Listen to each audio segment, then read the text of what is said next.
Good evening there. You're watching QTV Youth Dialogue and I am your host, Jena Bosonko. So last week's show was very interesting. We talked about sexual and gender-based violence, and to be honest, the feedback from the public was really, really good. Like I always say, we prioritize topics that people feel there's no need to give it a platform or eventually talk about it. So I really hope that that in-depth discussion on sexual and gender-based violence created that change. And like I said, 16 days of activism passed, but we just felt like as a program, we just need to give it extra time because it's just happening on a daily basis. It's not talked about and all of that. So to be honest, thank you so much to my guests. They did a brilliant job on giving us an in-depth conversation in relation to sexual and gender-based violence. So I talked about the fact that eventually we will talk about environmental issues, considering the fact that there's a Glasgow Climate Pact, and obviously Gambian youth are doing quite well when it comes to environmental issues, considering how vulnerable the Gambia is, considering the fact that also we do not really contribute to making ourselves vulnerable. We're facing consequences that we contributed less to. So I'm joined by environmental activists here to just have a conversation generally about our environment and just to give me an update in relation to what they've been doing. And it's quite interesting to note that Mamadou Inkeba is this year's Commonwealth Points of Light, and we've been scheduling a lot to have a discussion around it, but finally you're here with me. Welcome to the program. And also Mohamed Haidara is here, Gambia Ocean's Heroes, and you know, doing quite well along our coastal areas. So it's good that you're here to give us an update. Thank you very much. Yeah, so we will start with the congratulations. Congratulations, Mamadou. Thank you, So how did that feel, being awarded Commonwealth Points of Light? I know Kemo Bojang at some point also received the same thing, and here you are. So it's good that the trend is really following environment. You know, who knows? Up next can be Mohamed Haidara here. So how did that feel? Well, I feel very great to having been nominated and finally awarded the Points of Light Award. Yeah. A recognition that I think it's very big.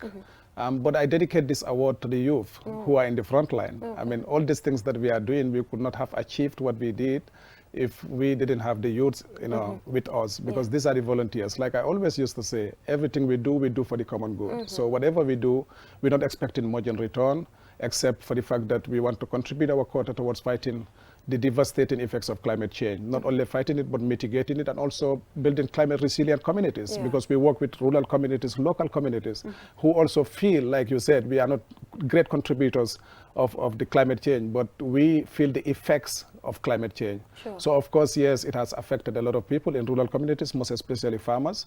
So these are vulnerable people. I mean, I will dedicate this award to them, because all I did would not have been possible if the communities were not ready to collaborate with me to implement these projects. And of course, if the youth were not part of the project, to give their time to volunteer towards this cause. Yeah. So, Mohamed, why do you think it is important that environmentalists continue to be recognized?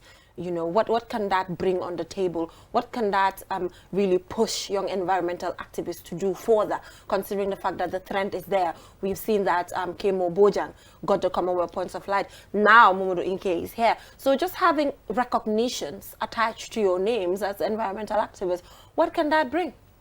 Thank you very much, Jennifer. I think that's very good, because like to be recognized in your quota or what you are trying to do toward mitigating climate change is something very important.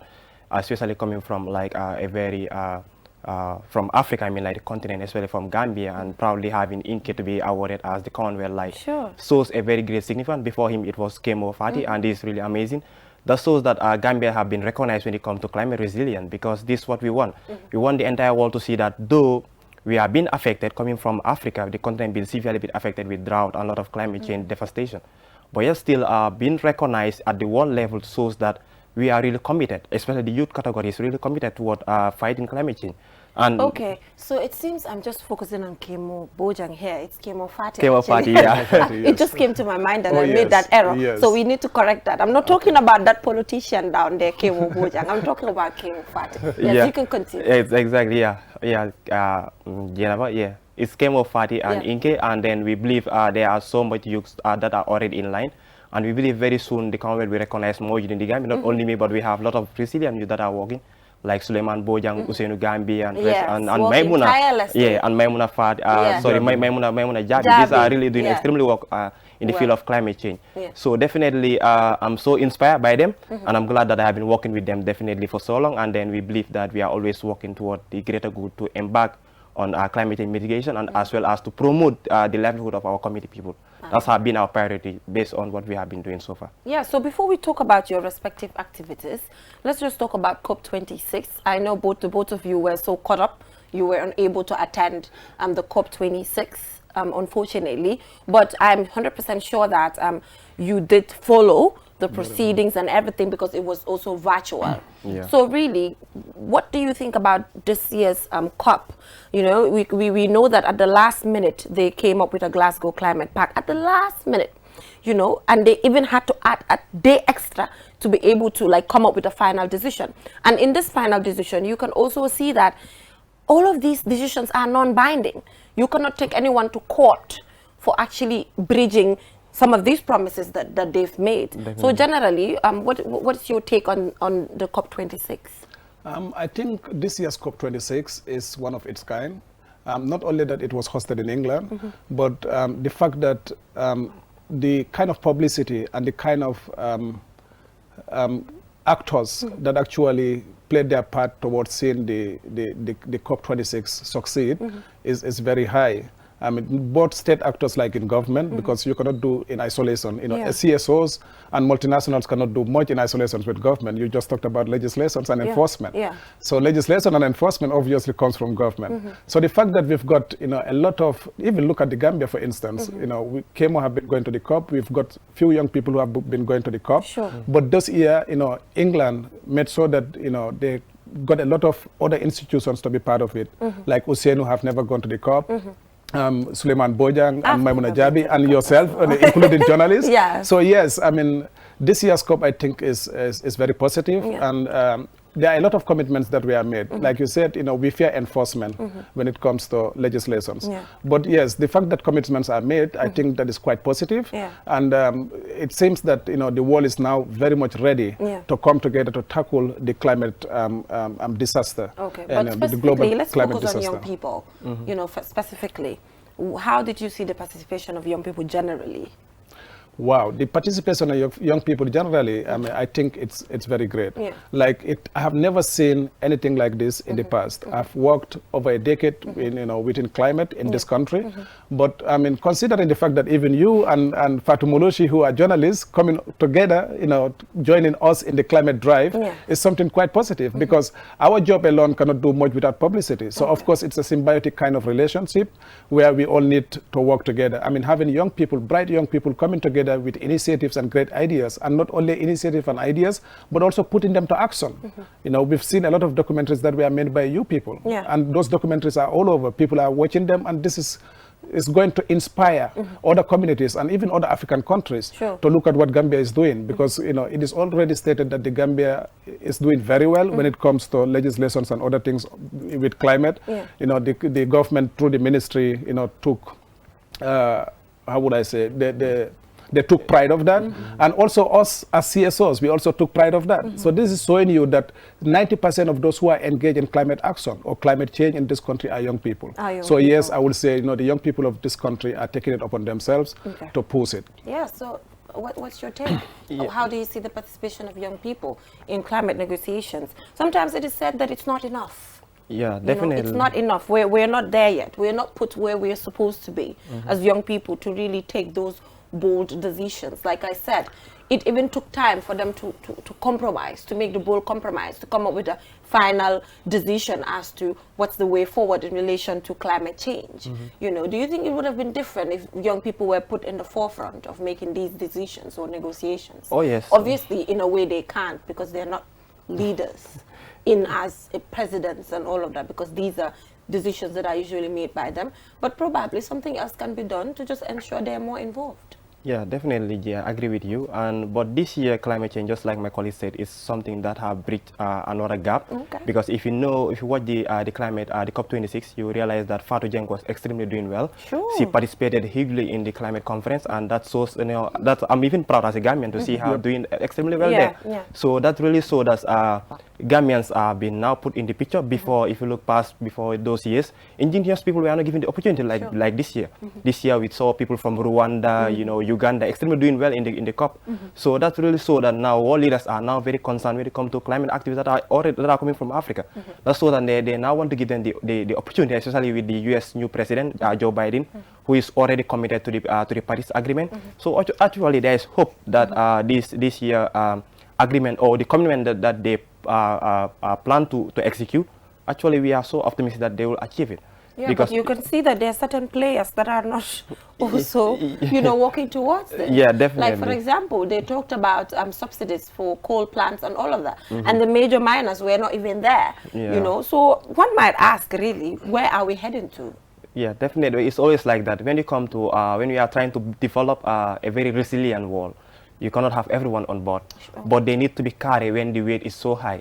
So we believe, based on like how the World Bank want to do its cutting when it comes to budgeting, actually that will really help to promote more greener economy, because what they plan to do is like all those that are supporting coal mining or whatsoever that might hamper or promote more CO2, they might be cut based on their budget, and they might also be charged with when it comes to carbon credit. Okay. So these are something that they are trying to put into the picture, and I believe African countries might also benefit from it, because African countries are now trying to sequester some of their carbon to see how best they can trade it. So other countries that are producing more CO2 can now be buying our carbon credit, and then it could also be used and develop those communities. You talked about carbon credits. I'm so concerned. Anyway, we will just go for a short commercial break and just take a look at the performance of young people, especially Gambian youth, when it comes to the COP26.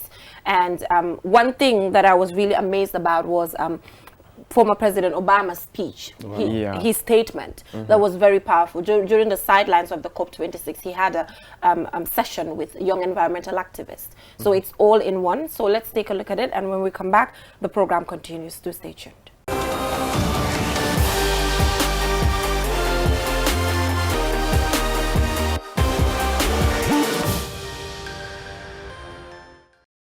Climate change has brought uncertainty about the future, with sea level rise, drought, flooding, and windstorms. Young people are confused about their future. The UN says the world is home to 1.8 billion young people aged between 10 to 25.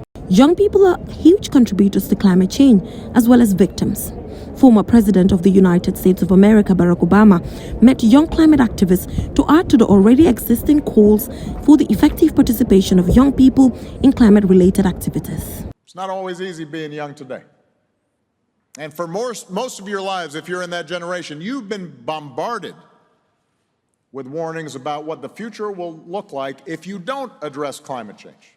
And meanwhile, you've grown up watching many of the adults who are in positions to do something about it either act like the problem doesn't exist or refuse to make the hard decisions necessary to address it. And that's a source of real anxiety and real anger at older people. And some of you no doubt wonder if you'll be able to be safe in the community where you've grown up.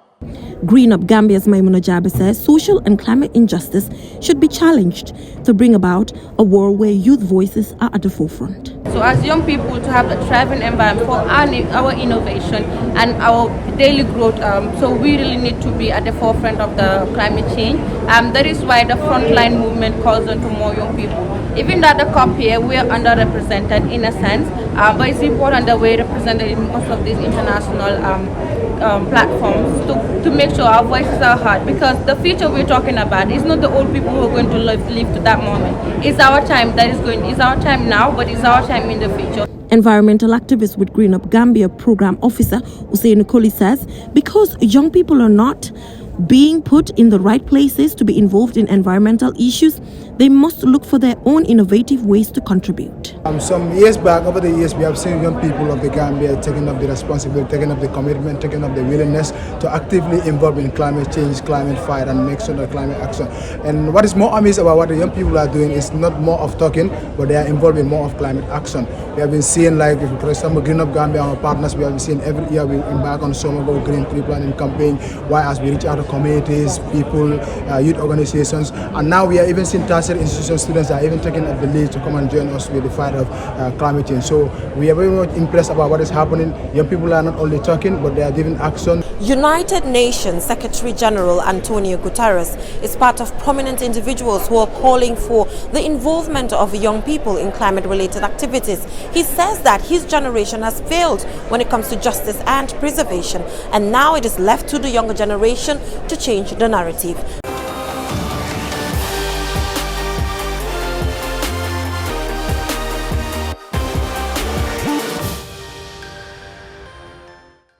Hello there, welcome back from that short break. If you're just tuning in, you're watching QTV Youth Dialogue, and today we're having an environmental talk here.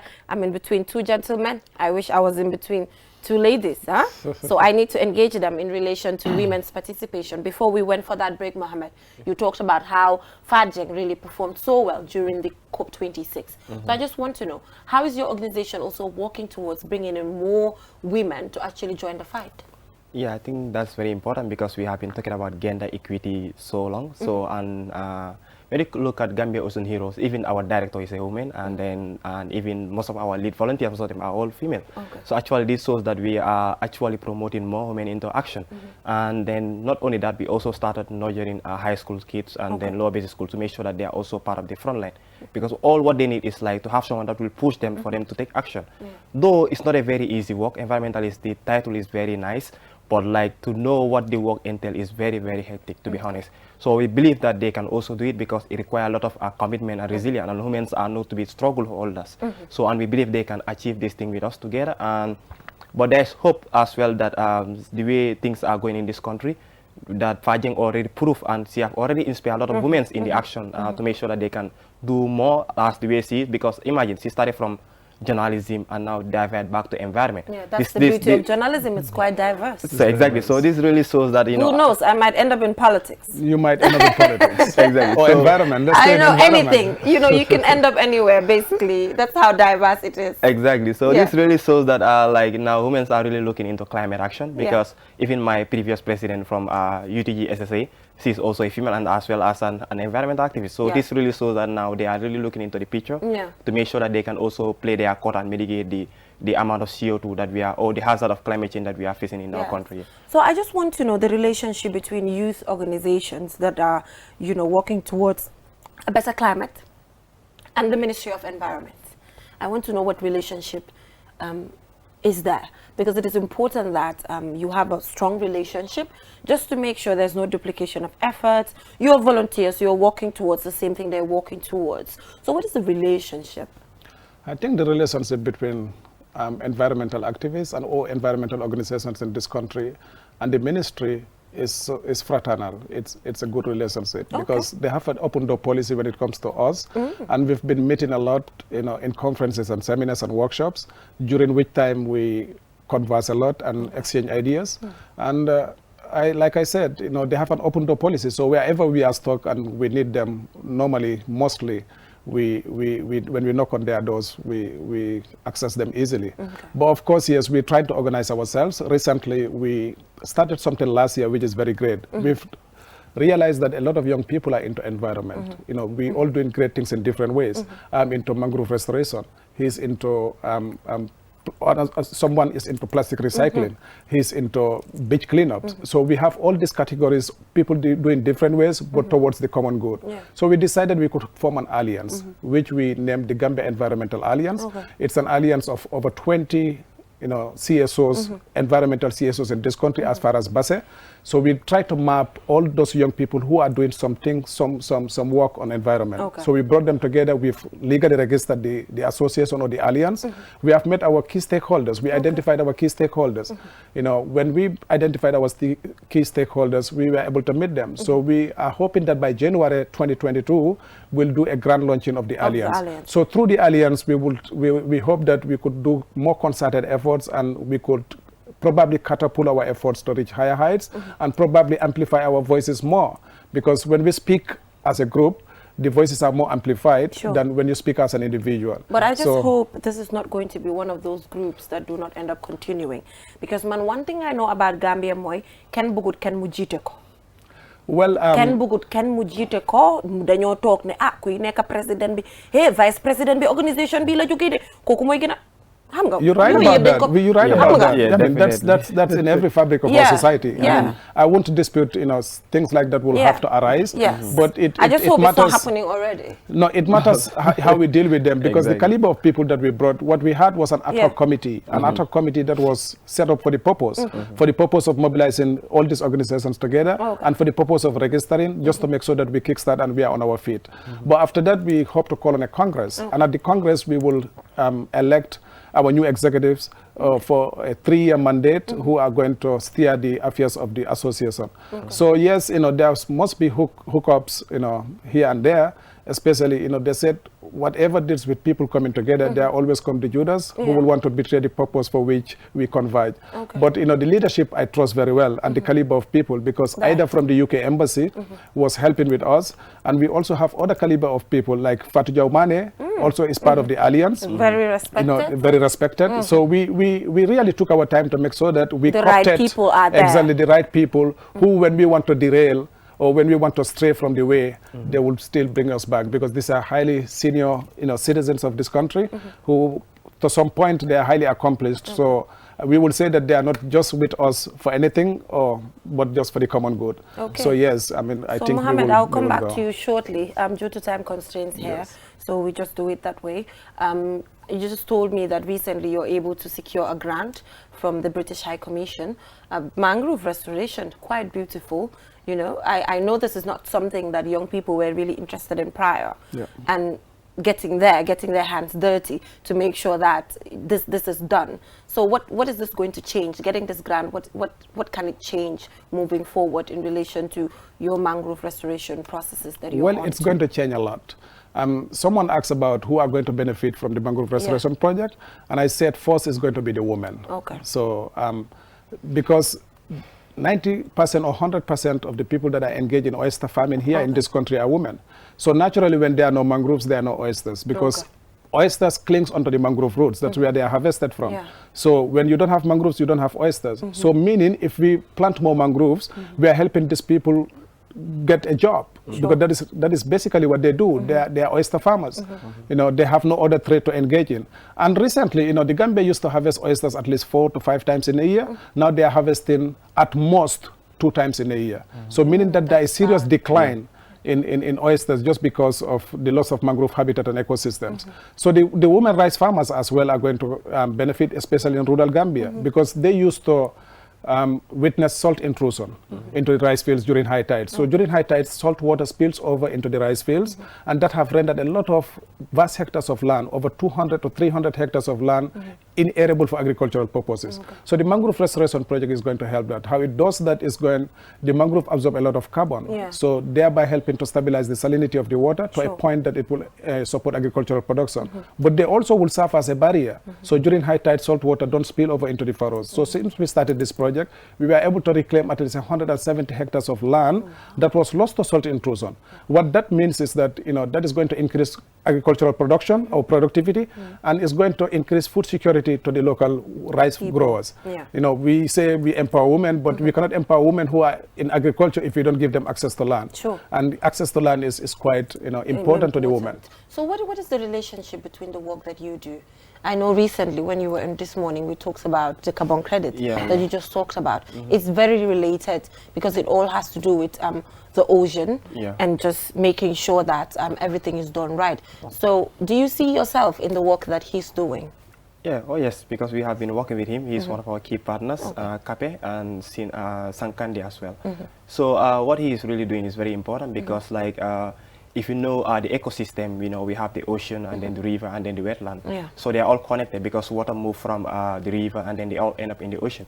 So what he's saying is very key because like now the ocean, we feel like there is too much of salt that is coming. Yeah. But the river create those kind of barrier to make sure that at least before it reach to reliable land where they could farmers can use and then at least the salt intrusion can at least it could go down or less down. Yeah.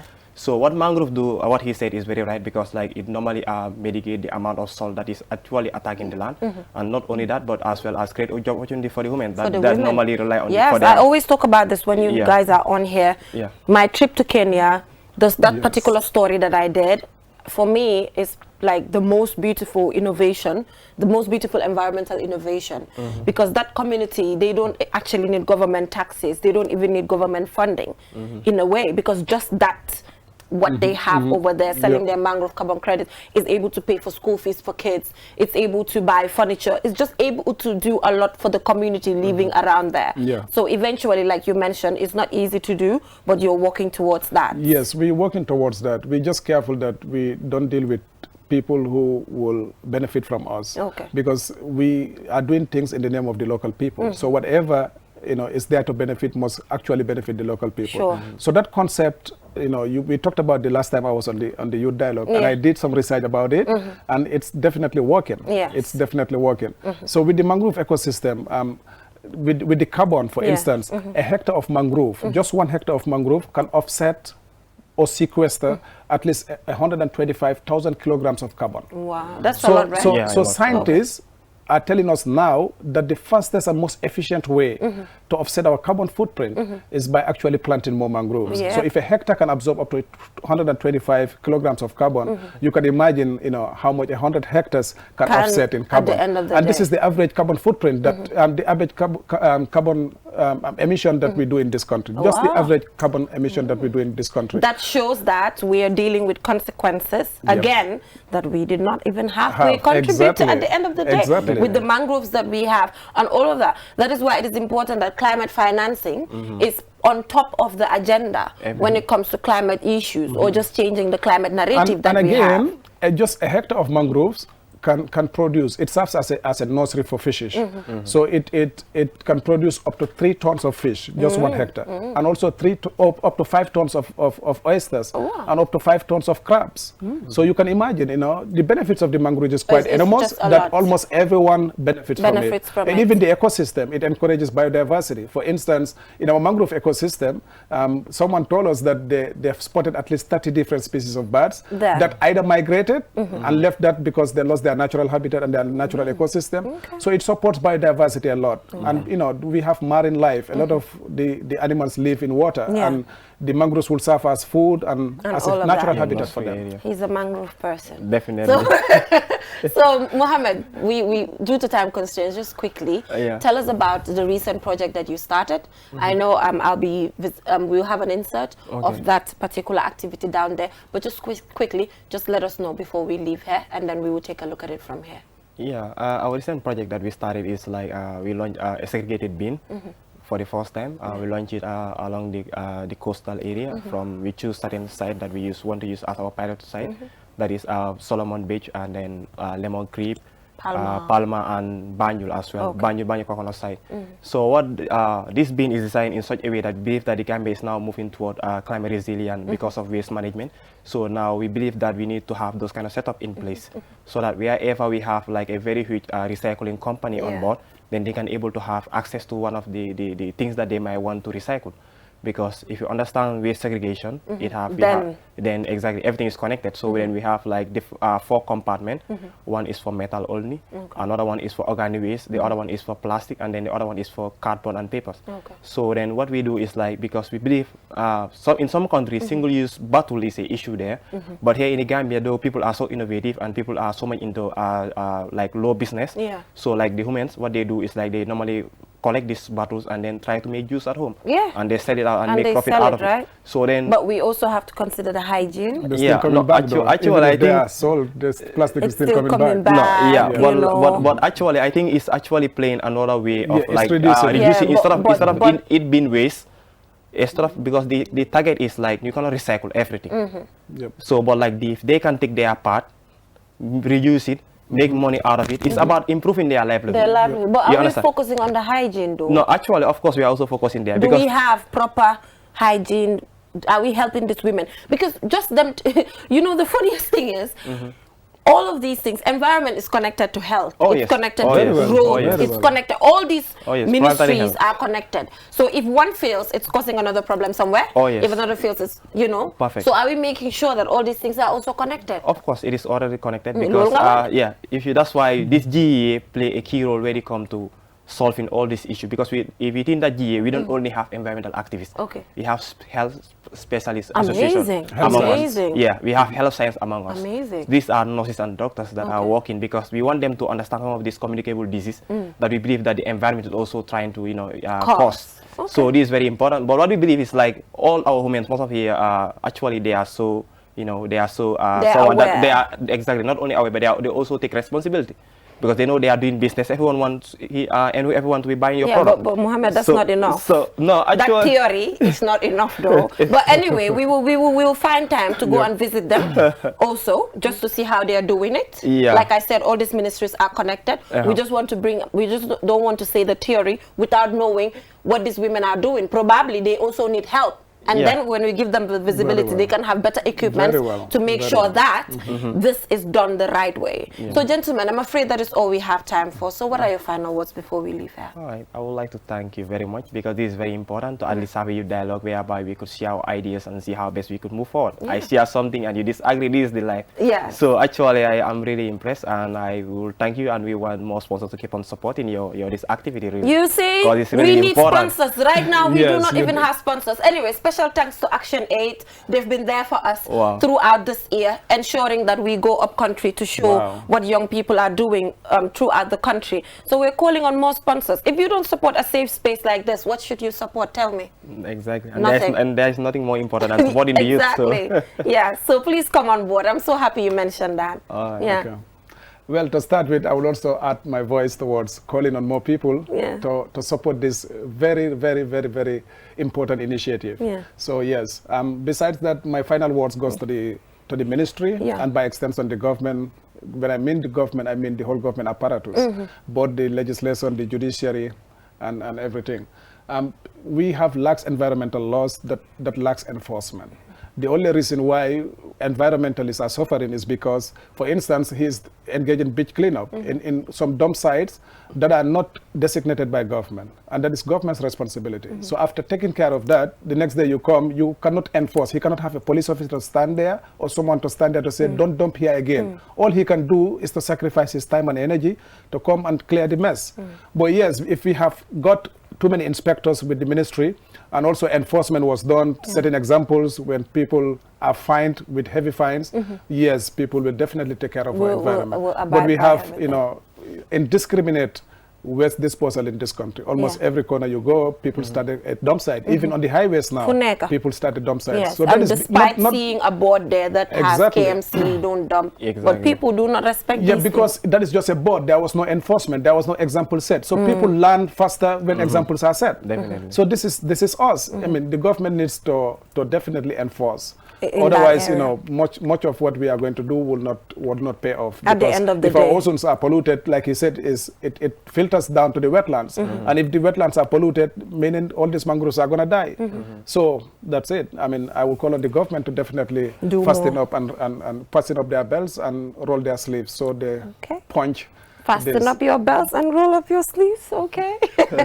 Thank you so much for joining us, gentlemen. All right, lady. It's been an amazing program here. So I promised that the conversation is going to be entirely on environment, but no. We'll be joined by Aissatou Bokum, the first Mandela Royd Scholar. Will be here to guide us through how one can become a Mandela Royd Scholar, considering she's the first person to get this. So, and also it is important to note that in a way her work is related to environment, because she is also involved in distributing reusable sanitary products, which is helping when it comes to waste segregation, waste management. So in a way her work also is just a little bit connected to environment. It's really connected. It is connected. It is really connected. Yes. So yeah. To add, we are colleagues. Mandela Washington Fellow 2015. Yes. So we're part of the same alumni network. Exactly. Yes, so yes, you know the work she does. But we will go for a break before she comes. So in this break, we'll be focusing on the recently launched project by Gambia Ocean Heroes in relation to waste segregation. So let's take a look at that, and when we come back, we'll be joined by Aissatou Boko. Bye for now.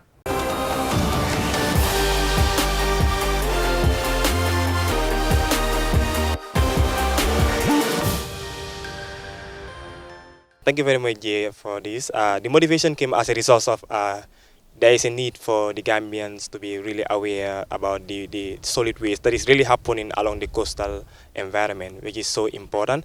So Gambia Ocean Hero, we have been monitoring this coastal environment since 2018 up to date, and then we realized that there have been a lot of solid waste along the coastal environment.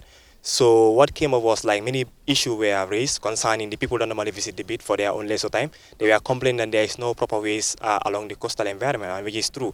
So that being said, and then we are like, okay, why not then we try and initiate something new? Because we believe like not to only create a beam, but to create a beam that will at least prepare them for the modern world by creating a segregated beam. So that was the motivation. We sat down, think around, it really took us so long before we could come with this idea. It was really tough. But at the end of the day, I'm so proud to see that the dream have come true and people are really making best use of it. And one thing is that we are glad that people are using it, even though they are not up yet to know how to segregate it, but they are really using it. I think that's really a good sign. So why do you think people do not know how to segregate it? What are you doing to ensure people understand how this waste is segregated? Yeah, I think that we have to play a key role by making more sensitization concerning how to use the segregated waste, because it's something new. People are not used to segregate their own waste, even at home. So at the big side, I think we need to do more effort by doing more videos, to educate people how to segregate the bin. So, and I'm glad that QTV is here with us, and I believe you'll be able to sensitize people how to use the bin. So here is for organic waste, only organic waste sample. There is a drawing there, banana, lemon, or whatever that is naturally made. So then we have the other side, which is for paper and newspaper, cardboard, whatever. That is raw material made. And then we also have here, which is for plastic waste, the bottle or anything that is made of plastic. And then here we have for metal waste, either can or either soft, anything that is made of can actually, that you can dump there. Yeah. What is your name? I am Zainab Boya from the Great Institute, Gambia Ocean Heroes. All right. So Zainab, why do you think there's a need to have waste segregation in the Gambia as you launch this particular project? Personally, I think that the need has arisen when basically I personally use the beach, and whenever I do that, basically I see different litters around because people come to the beach for leisure, and most of these things that they bring from their homes, they throw the trash around whenever they are done. So we came together, we sat together, and we gave out our opinions. What do we need to do in order to actually mitigate this? So that's where the idea of the bin actually came up. Yes, why not we have bins around these coastlines, wherein when people actually use the beach, they can actually dump whatever they came up with. That is why we came up with a bin that to segregate, that is to have different items in different bin compartment. Another thing is that we also wanted to empower people that are in the business. Like we have people that are making pots. Let's say for the metal waste, they can actually use the cans when they're making pots. For the plastic also, for people that are recycling, it can be used to recycle. So in another way, it is creating job for someone else. So we deem it necessary to actually come up with it because we know that in one way or the other we were going to help out. Yes, that was our main motive.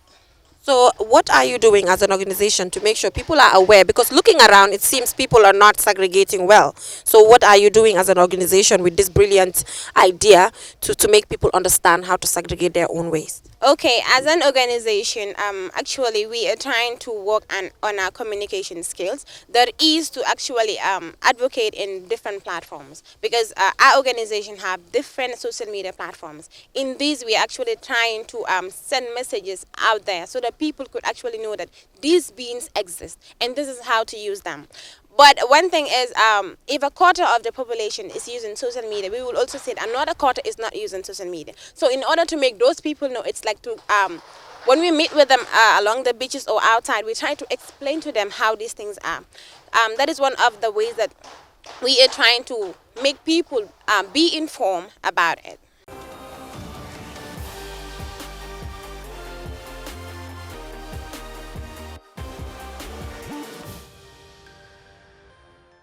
Welcome back from that short break. If you're just tuning in, you're watching QTV Youth Dialogue. So that video was Gambia Ocean Heroes, rather.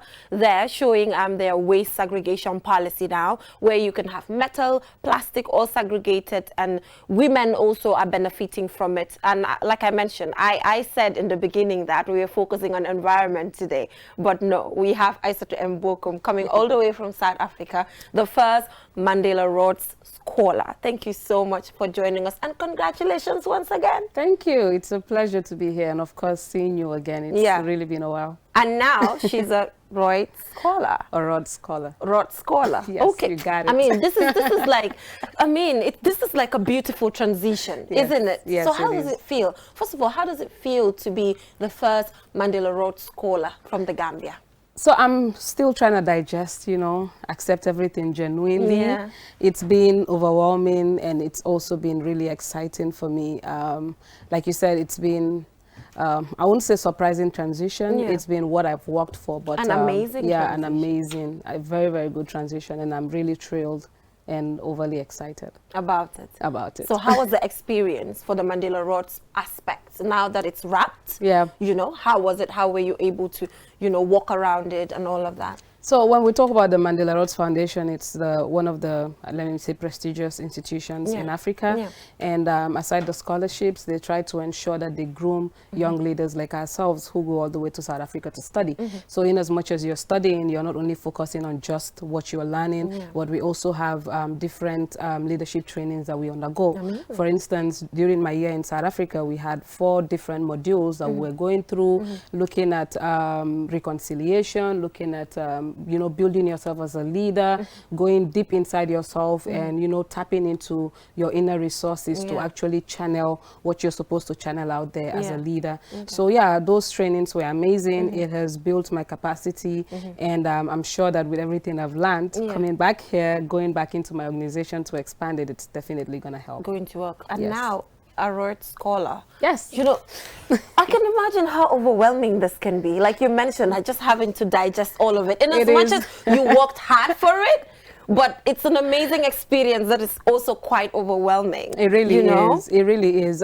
Obviously, when I planned to apply for the Mandela Rhodes Scholarship, I had noticed that there was no Gambian scholar at that time. Yeah. And knowing me, and I like to take challenges. I like to go for. Are you telling me? I know. I really like to go for what people shy away from, and also where I know it's not easy. But I just like to challenge myself that much. So applying for the Mandela Rhodes Scholarship, knowing that, I don't know if I'm the first Gambian to apply, but I do know that I'm the first Gambian to get it. And after my my studies in South Africa, during my studies, I was also applying to different schools and scholarships for my master's program. And that was how I got into the Rhodes, also being the first scholar from the Gambia for the Rhodes. So, This is really amazing. So now coming back to Gambia, you have the girls, the girls talk organization is there, having to go back to State of Mike and all of that. So what can you add, to some of the things that you left here? Well, it's a lot. The good thing about my kind of leadership is I'm a democratic leader. I don't do everything myself. I have a team, and even though I was in South Africa for a year, I still had a team on the ground that kept the organization going, because that's the thing about consistency. You can't just leave and everything is dead. So I try to ensure that whatever I leave behind, there is consistency and there's someone to keep it going. So that's what I did for Girls Talk. I have a whole team here who have been facilitating our initiatives that we do within the year. Obviously, because of COVID, we have not been able to do so much, but at least we have done 1, 2, 3 or 4 things that we are really proud of this year, and we're looking forward to continuing next year, because I'm here for the next 8 months. So I want to have you here for the next 8 months. Thank you. So I want to like channel my energy into Girls Talk, you know, do 1 or 2 or 3 things, and also empower the team I'm going to leave behind, because by the time I leave again, I'm going to be away for at least 2 years. So I don't want the organization to just die. So when is the gym coming back? The girls workout. That's we're planning it for January or February. You better bring girls workout. You know, that is for me one of your best initiatives. Thank you. The reason is because it's such a safe space where everybody can just talk to each other, you know, and just have fun. I've built a strong relationship with a particular individual because of that. Bintu. I don't know if she's watching. We actually had a proper encounter from there, and now we talk almost every day to 2 days from that particular. You see, so that's really a good feedback, and obviously the team will be glad to hear that. But we're truly, honestly working towards having it next year. Obviously, COVID this year, it was a mess, and we cannot have people at the gym and having face masks and all that. So for January or February, we're still working on it behind the scenes. So when we present it, we're going to ensure that at least people that are going to attend will be vaccinated, possibly, or at least they will maybe put protocols to ensure that everybody is safe, and you know, we have a fun time again. But we are definitely planning it. And I'm looking forward to a collaboration again. You know, because not even if you're not there, just sitting at home watching it can inspire other people to also do the same you have thing. always been supportive, so we'll love to have you all the time. All the time, yes. So what does it take to be a Mandela Rhodes Scholar or a Rhodes Scholar? So Mandela Rhodes, obviously you have to apply, I mean, for all of the scholarships, but they look for specific criteria, and if you want an in-depth information on those criteria, you will have to go to the Mandela Rhodes Foundation website. It's just www.mandelarodesfoundation.com. You will see all the criteria they need, but just to give a brief, they're looking for people who are selfless. It's almost the same thing as the Rhodes Scholarship. They're looking for selfless people. They're looking for leaders who have actually done things to impact their community. They're looking for people who are willing to actually go out, learn, come back into their communities and continue from where they have stopped. They're also looking for academically inclined people. For Mandela Rhodes, the GPA is at 3.0, but for the Rhodes, which is much more challenging, because obviously when you get it, you have to go into Oxford, and Oxford is challenging. So they're looking for a GPA, nothing for a first class GPA. So that's something around 3.6, 3.7 and above.